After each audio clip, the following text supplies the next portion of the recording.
तो hi guys, welcome to all electronic circuit repairing well. आप सभी लोगों को बहुत दिनों से इंतजार था और आप सभी लोगों के भर भर के कमेंट आ रहे थे कि सर अगर हमारा माइक्रोटेक इन्वर्टर में बीप कंडीशन में चला जाए, यानी जो हमारा इन्वर्टर है बीप साउंड करने लगे, तो उसे किस तरह से रिपेयर किया जाता है, स्टेप बाय स्टेप बताइए। सो गाइस, आज की वीडियो में हम यही देखने वाले हैं कि इस इन्वर्टर को किस तरह से हम रिपेयर करेंगे और उसके बारे में सारी चीजें जानने वाले हैं।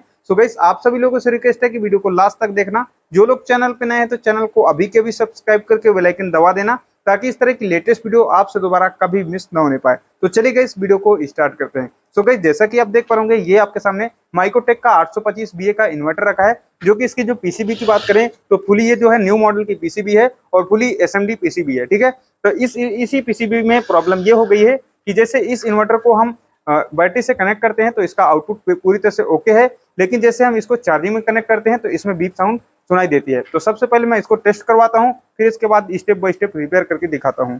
तो सबसे पहले मैं इस बैटरी से कनेक्ट करूंगा इस इन्वर्टर का और इसका आउटपुट चेक करवाता हूँ। इसके बाद आपको चार्जिंग चेक करवाता हूँ। तो जैसा कि आप देख पा रहे अभी हमने इस इन्वर्टर को बैटरी से कनेक्ट कर दिया है और आपको इंडिकेशन देख पा रहे यूपीएस ऑन का इंडिकेशन है। ठीक है, तो सबसे पहले इसके मैं पीछे साइड लोड दे करके चेक कर लेता हूँ। तो ये मेरे पास 100 वाट का बल्ब है, देख पा रहे इस 100 वाट के बल्ब को मैं पीछे लोड दे करके देख चेक करवा देता हूँ कि ये जो हमारा इन्वर्टर है, इन्वर्टर हमारा सही कंडीशन में है या फिर इसमें दिक्कत है। तो देख पा रहे जो हमारा 100 वाट का बल्ब है कितना आराम से जल रहा है, इसमें किस तरह के कोई भी इंडिकेशन, कोई भी प्रॉब्लम नहीं कर रहा है और इसका आउटपुट है बिल्कुल परफेक्ट ओके निकाल रहा है। ठीक है, कोई बात नहीं। इसका मतलब ये है कि हमारा इन्वर्टर बैटरी में जैसे हम कनेक्ट करते हैं उस कंडीशन में हमारा बैकअप मोड में बढ़िया चलता है, लेकिन जैसे इसमें चार्जिंग मोड में करता हूँ तो इसमें किस तरह की प्रॉब्लम आती है वो आपको मैं दिखा देता हूँ। तो सबसे पहले इसको मैं चार्जिंग में कनेक्ट करता हूँ।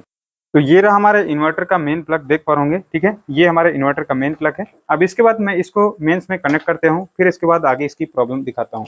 तो मैं इधर से इसको मेंस में कनेक्ट कर देता हूँ। ठीक है, मेंस में हमने कनेक्ट कर दिया और देख पा रहे किस तरह की बीप साउंड इसको दे रहा है। ठीक है, मेंस ऑन और बीप साउंड आ रही है। ठीक है, इस तरह से बीप साउंड आती रहती है और ये चार्जिंग में नहीं जाता है। तो इसी प्रॉब्लम का आज फुली सोल्यूशन बताने वाला हूँ, स्टेप बाय स्टेप सारी चीजें बताने वाला हूँ। वीडियो को लास्ट तक देखना और ध्यान से देखना। ठीक है, तो इस इन्वर्टर को मेन से मैं बाहर कर देता हूँ। ठीक है, और इसके बाद इसको मैं बैटरी से भी डिस्कनेक्ट कर देता हूँ। ठीक है, तो इस तरह से हमने बैटरी से भी इसको डिस्कनेक्ट कर दिया। अगर इस तरह की प्रॉब्लम आती है तो आपको क्या क्या चीजें चेक करना है और किन किन चीजों पे काम करना है वो आपको मैं सबसे पहले बता देता हूँ। अगर आपको इस तरह की प्रॉब्लम आती है इस न्यू पीसीबी के अंदर, तो मैं आपको एक चीज बता देता हूँ। सबसे पहले आपको ये जो दो रिले हैं, ठीक है, इन दोनों रिलो को आपको चेंज कर देना है। अगर इनको दोनों को चेंज करेंगे, लगभग इसमें इस तरह की प्रॉब्लम जो होती है, लगभग इसमें आपको 50 से 60% इसमें इन दोनों रिले के खराब होने से प्रॉब्लम हो जाती है। ठीक है, दूसरा सबसे बड़ा कारण, अगर आपका इधर AC 15 वोल्ट अगर नहीं आएगा तो भी आपका इस तरह की प्रॉब्लम हो जाएगी, क्योंकि हमारा जो ट्रांसफार्मर है अगर इसकी जो है मेंस को सेंस नहीं करेगा तो भी इस तरह की समस्या आएगी। ठीक है, अब इसके बाद इसी लाइन को अगर देखेंगे तो देख पा रहे 4 डायोड लगा करके इधर ब्रिज रेक्टिफायर बनाया गया है, जो कि इसके बाद हमारा जो है ये AC सप्लाई को DC सप्लाई में करता है और इसके जो मेन सेंस, इसमें जो माइक्रो कंट्रोलर है उसको मेन सेंस करवाने के लिए एक्टिवेट करता है।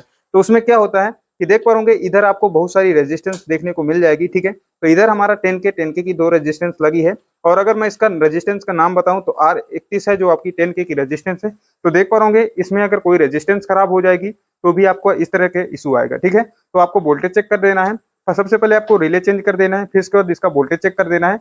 रिले सही चेंज करने के बाद वोल्टेज आपका सही है, इसके बाद भी इस तरह की प्रॉब्लम करता है तो समझ लीजिए कि इसका जो कोई रेजिस्टेंस है, रेजिस्टेंस कट गया है या फिर जल गया है। ठीक है, तो इस कारण से इस तरह की प्रॉब्लम आ रही है। तो हमने क्या किया है, इसकी जो दोनों रिले है दोनों रिले को चेंज कर लिया है। इसके बाद भी हमारी प्रॉब्लम नहीं हुई है, सॉल्व नहीं हुई है, और इसके बाद हमने इसका वोल्टेज भी चेक कर लिया है, वोल्टेज भी हमारा सही है और इसके बाद भी इस तरह की प्रॉब्लम है। तो सबसे पहले मैं आपको वोल्टेज वगैरह सारी चीजें आपको चेक करके दिखा देता हूँ। ठीक है, ऑलरेडी हमने इसका जो रिले है रिले को चेंज करके रख दिया है और इसके बाद भी प्रॉब्लम नहीं सॉल्व हुई, तो इसलिए मैं फिर सोचा कि मैं वीडियो बना दूं। देख पा रहे ये हमने रिले को चेंज कर दिया है। ठीक है, कोई बात नहीं।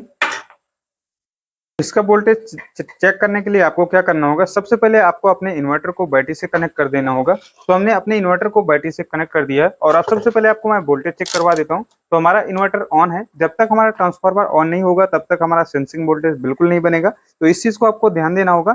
तो हमारा इन्वर्टर ऑन है, यूपीएस ऑन कंडीशन में है और मैं अगर आपको पीछे लोड दिखा देता हूँ तो 100 वाट का लोड है। देख पा रहे इसको मैं इधर से कनेक्ट करके दिखा देता हूँ। ठीक है, ये देख पा रहे हमारा ऑन है इन्वर्टर। ठीक है, इसके बाद आपको मैं वोल्टेज चेक करवा देता हूँ। तो मीटर को हमने DC रेंज में रखना है क्योंकि हमारा इन्वर्टर से जो निकलता है सेंसिंग ट्रांसफार्मर, सेंसिंग जो वोल्टेज निकलता है ये हमारा एसी से निकलता है, क्योंकि डायरेक्ट हमारा ट्रांसफार्मर से निकलता है। और इसके बाद हमारा जो है 4 ब्रिज रेक्टिफायर डायोड लगा करके ब्रिज रेक्टिफायर बनाया गया है। इसके बाद हमारा जो वोल्टेज है एसी से डीसी में कन्वर्ट हो जाता है, ठीक है। तो उसमें किस कहाँ वोल्टेज मिलता है वो आपको मैं दिखा देता हूँ। तो मीटर को हमारा देख पा रहे हम 20 वोल्ट डीसी में सेट कर लेते हैं और इसके बाद वोल्टेज मैं चेक करके आपको दिखाता हूँ। तो उस मीटर को हमने 200 की रेंज में सेट कर लिया है और इसके बाद मैं वोल्टेज चेक करवाता हूँ। तो देख पा रहे 19 वोल्ट के आसपास आ रहा है हमारा जो है इस ट्रांसफार्मर से ब्रिज रेक्टिफायर होकर के डीसी हमारा 19 वोल्ट आपको मिल रहा है, ठीक है। इसके बाद हमने ये सारी चीजें चेक कर लिया, इसको भी हमने चेंज कर दिया, वोल्टेज भी हमारा परफेक्ट है, हमारा एसी से डीसी में भी कन्वर्ट हो रहा है। अगर आपका डायोड खराब होगा तो एसी से डीसी नहीं जाएगा, जिस कारण से आपका वोल्टेज आगे बनेगा नहीं और आपको इस तरह की बीप की जो है प्रॉब्लम देखने को मिलेगी, ठीक है। तो हमारा वोल्टेज भी ओके है और हमारा 4 ब्रिज रेक्टिफायर भी सही है और एसी को डीसी में भी बना रहा है। इसके बाद भी इस तरह की प्रॉब्लम है तो मैं आपको बताता हूँ कि आगे आपको क्या करना होगा, ठीक है। तो स्टेप बाय स्टेप काम करने का यही एक बहुत अच्छा तरीका होता है, ठीक है। तो इस ग्राउंड को यहाँ से ले लेते हैं, ठीक है, कोई बात नहीं, ये क्योंकि हमें आगे वोल्टेज चेक करना है। तो इस ग्राउंड को मैं यहीं से ग्राउंड ले लेता हूँ, प्रॉब्लम नहीं अच्छे से कनेक्ट हो पा रही, कोई बात नहीं। इसको जो है मैं यहीं से कोशिश करता हूँ ग्राउंड लेने की, ठीक है। तो हमारा प्रॉप सही है, अगर उल्टा होता तो हमारा वहाँ माइनस दिख जाता। और देख पा रहे ये हमारा जो इधर से ट्रैक है, मैं आपको लोकेशन बता देता हूँ क्योंकि आपको दिखता नहीं होगा। तो R31 जो इसकी लोकेशन है, तो लोकेशन के इस साइड देख पा रहे हमारा 17 वोल्ट आ रहा है और इसके दूसरे साइड अगर हम देखें तो देख पा रहे हमारा कोई भी वोल्टेज नहीं आ रहा, जो कि हमारा इधर हमारा 10 की रेजिस्टेंस है। अगर हमारा ये रेजिस्टेंस खराब हो जाएगा, अंदर से कट जाएगा, जल जाएगा, बर्न हो जाएगा, तो हमारा आगे वोल्टेज नहीं जाएगा।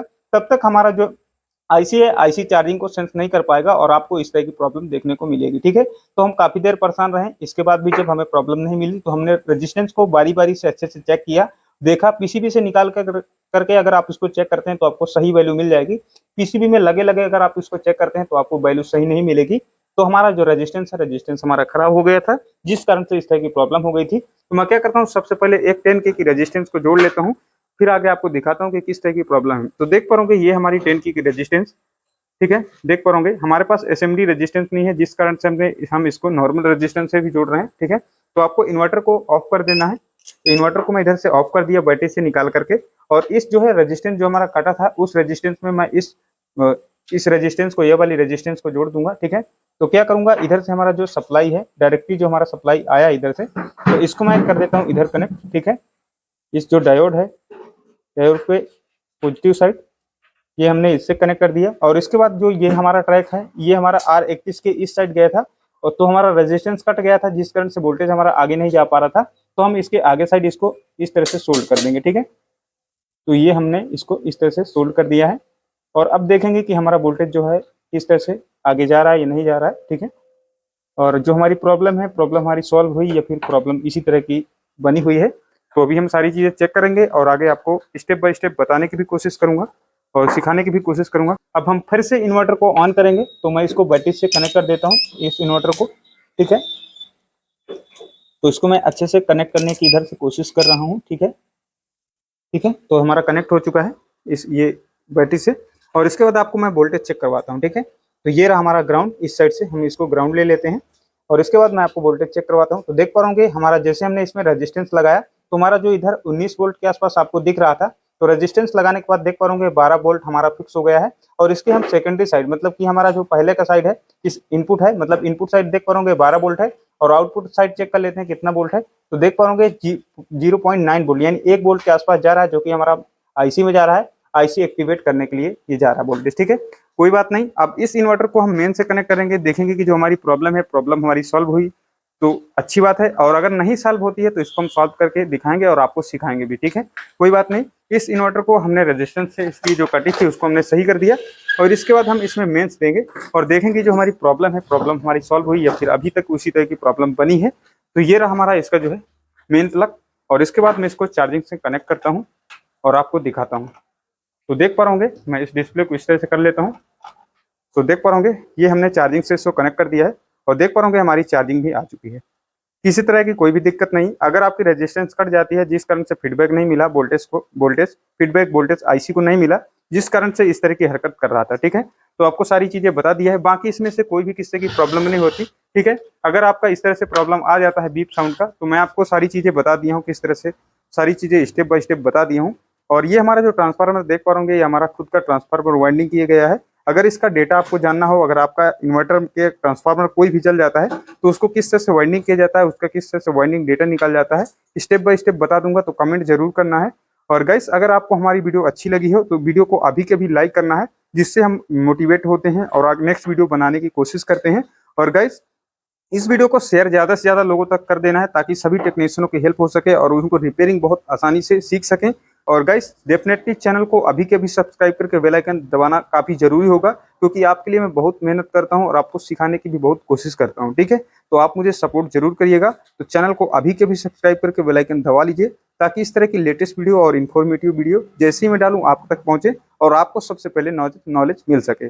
और गाइस जिसको हमारा मेंबरशिप परचेज करना हो तो हमने मेंबरशिप अपना लॉन्च कर दिया है, और तो आप मेंबरशिप इस पर उसको परचेज कर सकते हैं। आपको सारी चीज़ें बताई जाएंगी उसमें स्टेप बाय स्टेप, तो उसको आप परचेज कर लीजिएगा अगर आपको बेहतर जानकारी चाहिए। हालांकि हम यूट्यूब के अंदर फ्री ऑफ कॉस्ट सिखाते हैं, तो कोशिश करेंगे फ्री ऑफ कॉस्ट आपको स्टेप बाय स्टेप सिखाने की। सो गाइस आज के लिए इतना ही, मिलता हूँ आपसे नेक्स्ट वीडियो में, तब तक के लिए बाय दोस्तों।